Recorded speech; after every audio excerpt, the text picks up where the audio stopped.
What's up, y'all? We back at it with Kagurabachi, chapter 98. This shit is straight flames, man. We got the character, I believe his name is Hagi Wara. I'm gonna just call him Hagi for short. Hey, look, he was part of the team that took down, you know what I'm saying? Well, not took down, but they were supposed to fight your boy Sojo, and Sojo wiped them all out. He wiped them all out, but apparently, you know what I'm saying, one person survived. Two people survived. Actually, he would be the second. We knew about the one guy who survived, but apparently this guy survived as well. And he feels guilty because he got his whole team killed. But we about to get into this chapter, man. This shit is crazy. Chapter 98. Hey, look, again, I'm on my way back home, so this video probably won't have any edits. Hopefully you respect the grind. Make sure you subscribe and hit the bell. You know what I'm saying? I just pulled over to do this video because this chapter, well, I had to get gas, and this chapter is just straight fire. But let's get into it. So we get a bit of a flashback at the beginning of this chapter where we got the Hagi character pretty much explaining his sorcery ability to his team. And you see that he's letting them know that what he holds in his hand is black sand. So it kind of, iron sand. So it kind of reminds me of old boy from Boruto, Shiki. That's who he reminds me of. But you have it where he says like, yo, I put this material in all y'all clothes. You know what I'm saying? So when y'all fight in the air, you know, I can control y'all and help y'all move around. He says y'all shouldn't even take no hits from your enemies unless I happen to die. So if I die, then yeah, you guys are going to die. But then we have it where it jumps to the panel, the flashback panels of how all of them got wiped out by Sojo.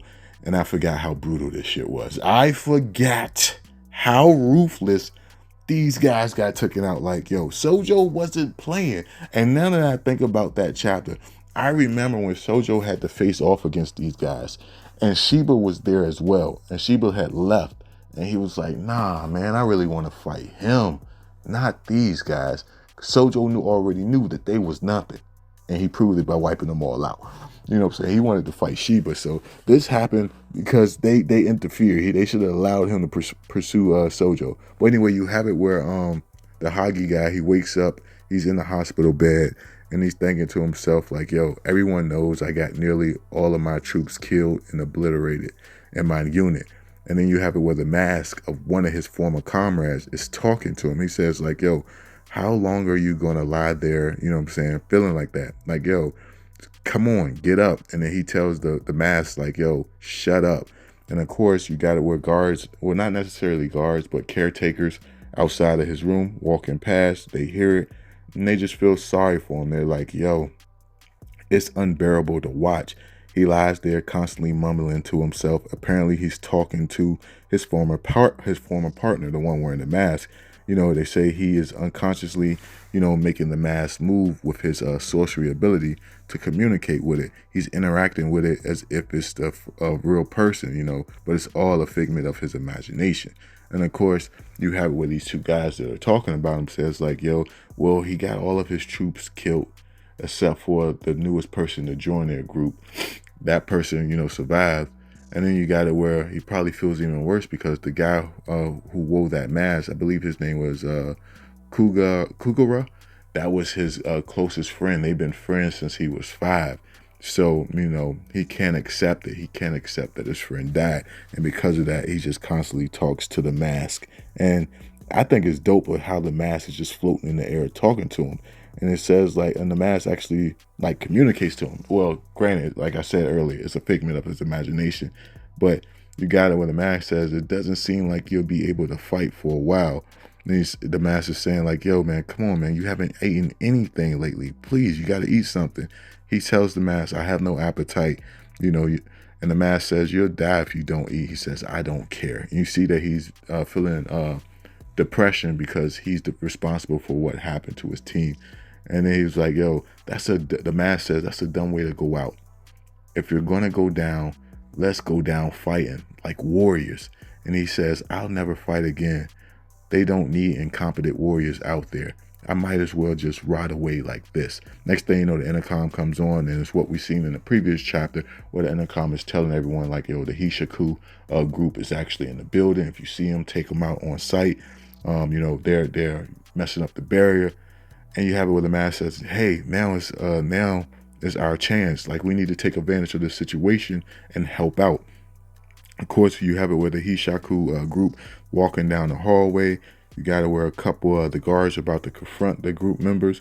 And the next thing you know, you have it where Hagi walks up and says like, yo, I'm sorry I was a worthless commander, but I'm the one who will make this sacrifice, not you. I'm doing this. And he pretty much jumps in front. And I ain't gonna lie, the panel with him walking out and he got the mask floating above him with the iron sand just looks so cold, man. Hey, look, this don't look so cold, but you have it where he gets frozen by the girl's ability, and then you have the big giant mouth sorcery ability from the other character about to bite this guy, but his iron sand pierces through the face of this dragon, and you see that he's able to still move. You have the Hishaku group member, the lady, she's saying like, yo, it's hidden all throughout his clothes, and so he can use it to fight. And then we get another flashback of his doctor, and his doctor says, yes, I diagnosed him, he's not in the right mind. Do you know that? And you know what he told me? He told me that he wasn't worthy of living, and he just happened to be like covered by, I think that's a block of ice that had him pinned down on the ground under the water. But he managed to claw himself from up under that piece of rock, which is crazy in itself. He finds the mask of his friend, and you got it where this doctor goes to say, if you took a look at back what happened to him when he clawed himself up back to shore, his psychological trauma has conjured this fantasy of Kagura, his friend, saying, seeing his condition, most people would probably conclude that his fighting career is over. Then he goes to say like, yo, but the very essence of sorcery is the natural circulation of spirit energy without meditation. In Hagi's current state, he interacts with his own sorcery as if it's another person. It's the epitome of subconscious control. And then you got it where, Hagi is just looking at the mask, his friend, and saying like, yo, let's do this, let's go. And then it jumps back to the doctor saying like, yo, strangely enough, in his current state, there's no more suited for battle than Hagi. And he got it where Hagi falls to the ground. I imagine that's because he hasn't been eaten, but he says his body feels heavy. So what? Matter of fact, that's the ability of when you kill that thing. I forgot once he kills that thing, his body gets, the side effect of it is you get heavy. I forgot all about that. But anyway, even though he can't move, he says, so what? My body is heavy. Then you got it where he hears on the radio, yo, the vessel is here, is interrupting the barrier. Please locate this person. And you have it where he uses his magnetic ability to pretty much put a magnetic field around the whole building and actually scan people's organs throughout this building. So you have it where he actually does that to find the person, and you see that he locates him and he says it's him. Then he has his friend, mask, impale him, and this shit looks so damn cold. And you got the strongest member of the Hishaku group getting impaled by this mask, and this looks so damn cold. And then he says, we still got this, partner. And you see that he has a smile on his face because him and his friend was able to finish the enemy, to locate the target that everyone was trying to locate. And with this being done, you have it that with Chihiro actually being able to come to the battlefield. So that's how the chapter ends. Man, this guy is kind of crazy, yo. I really rock with him. I really rock with him. But let me know your thoughts on this one down below. And if you like the video, thumb it up. Please subscribe. Hit the bell. I catch you guys in the next one. This was cold.